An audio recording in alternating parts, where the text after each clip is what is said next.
Let's talk about healing from enmeshment, not getting sucked into other people's shit, right? The desensitization away from drama and gossip, right? When you learned to be so invested in other people's shit, right? Like you learned that connection equals permeable to no boundaries at all, and drama and gossip and like high levels of, cortisol and everything.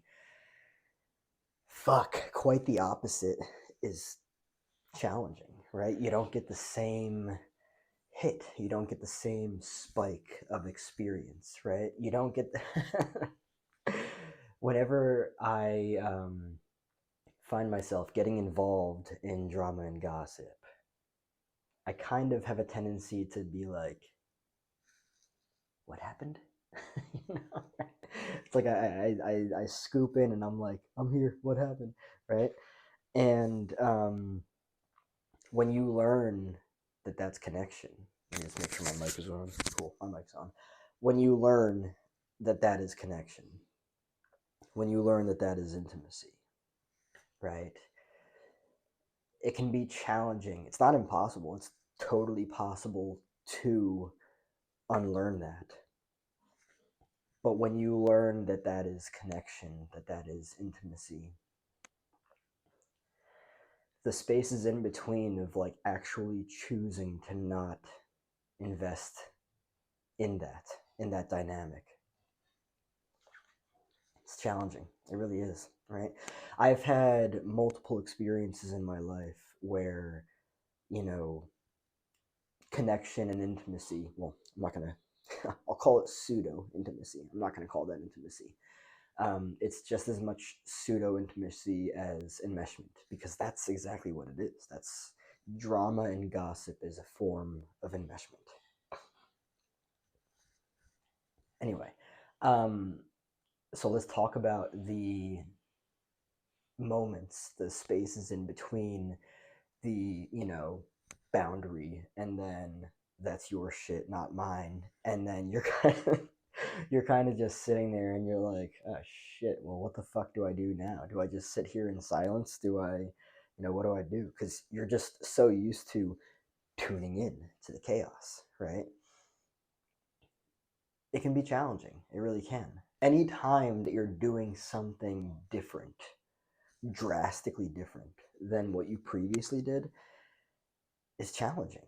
It really is, especially when it comes to healing from dynamics of enmeshment and drama and gossip, right? When you have learned, it's fucking hardwired into your system that connection is drama and gossip and enmeshment and everything, right?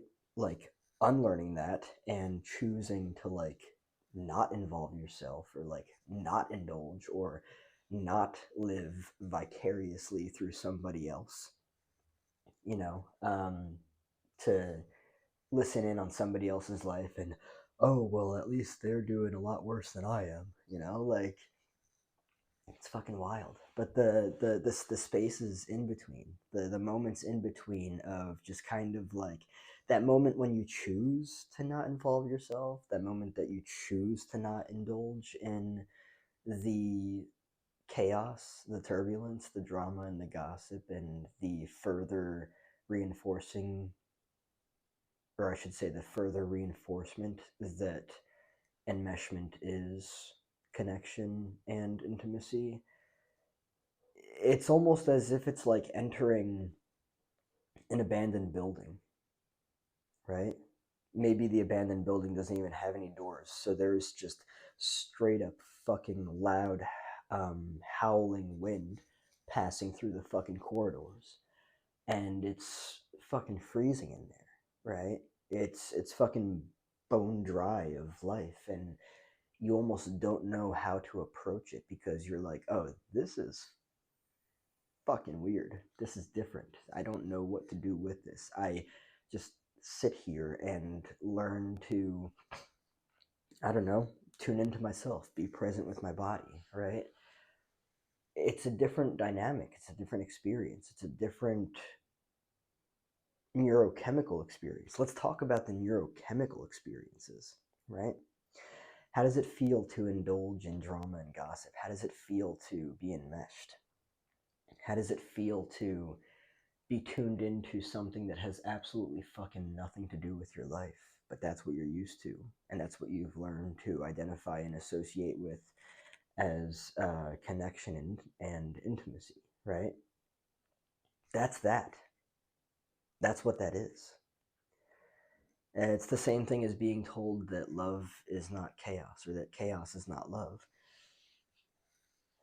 Well, then what the, it's not that, like, I don't know love outside of chaos, but it's like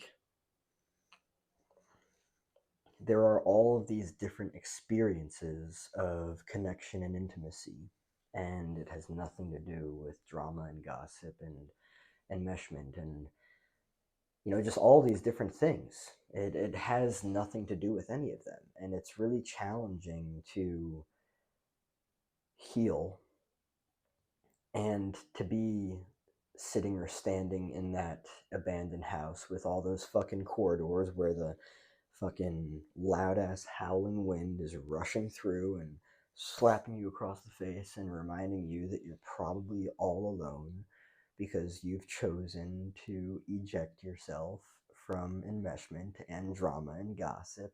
And so the wind is kind of like, right? And maybe it's so loud that it catches you and it's like, what are you doing? Indulge in the enmeshment. Do not walk away. Why would you walk away? This is all you've ever known. This is what you deserve. This is what you're worthy of. Come back. Tune in. This is the only form of connection you've ever known. This is intimacy. No, it's not. And then, like, you kind of catch yourself and you're like, right? You're like, snap out of it. And then it's just fascinating. It's a fascinating dynamic. Choosing to not involve yourself in a dynamic like that. And then just like sitting by yourself, knowing that you're by yourself, because there's an entire energy dynamic happening, but your energy dynamic is separate from it. Enmeshment in and of itself is an entire energy dynamic. Groupthink, chaos all over the place, just fucking everywhere, right? And you're just kind of like removed, and then you're just kind of like, holy shit, what the fuck? But that holy shit, what the fuck only occurs when you realize how unhealthy that groupthink and that dynamic of enmeshment and drama and gossip and all that stuff is. You have to recognize the unhealth of that dynamic to actually choose anything different.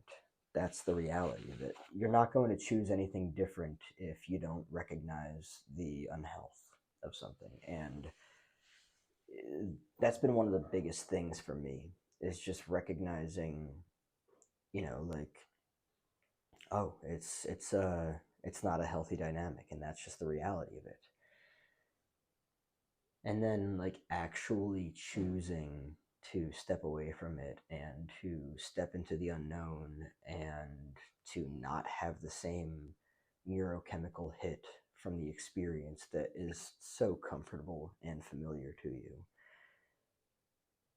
Yeah, that's challenging. That's really challenging.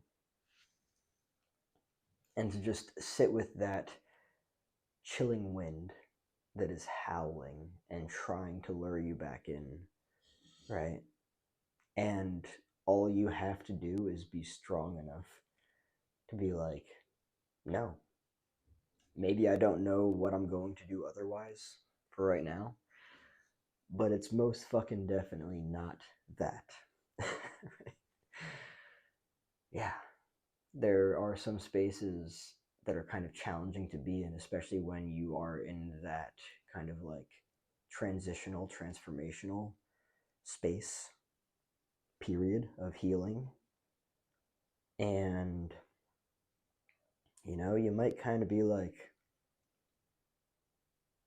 I don't know, it's kind of like, the being on standby, right? It's kind of like, um I'm going to put in the strength to remove myself from this situation. I'm not entirely sure what I'm going to do after that, but I'm going to do that, and I'm going to learn to sit here by myself and to remain boundaried and to choose this because it's healthier than that.